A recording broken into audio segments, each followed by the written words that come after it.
সদ্য শেষ হওয়া বিপিএলে দলকে শিরোপা জিতিয়ে ফুরফুরে মেজাজে আছেন ড্যাশিং ওপেনার তামিম ইকবাল।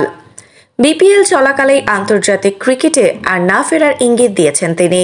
তারপর থেকেই গুঞ্জন উঠেছে, তাহলে কি বিসিবির কোনো দায়িত্বে আসছেন তামিম? এবার বিষয়টি অনেকটাই খোলাসা করে দিলেন ক্রীড়া সাংবাদিক রিয়াসাত আজিম। শনিবার 15 ফেব্রুয়ারি নিজের ফেসবুক পেজে দেওয়া এক পোস্টে তিনি দাবি করেন, নিশ্চিতভাবে বিসিবির বড় দায়িত্বে আসতে যাচ্ছেন তামিম ইকবাল।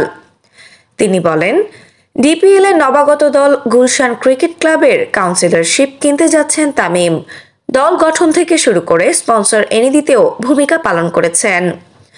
তিনি আরও বলেন, গঠনতন্ত্র অনুযায়ী পরিচালক হতে আন্তর্জাতিক ক্রিকেটকে বিদায় বলতে হবে, কোনো একটি ক্লাবের কাউন্সিলর হতে হবে, এরপর বিসিবি নির্বাচনের প্রার্থী।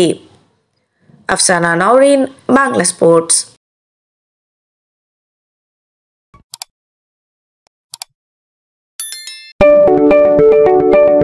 আপনি কি ফটোগ্রাফার খুঁজছেন? আমাদের আছে এক ঝাঁক অভিজ্ঞ ফটোগ্রাফার।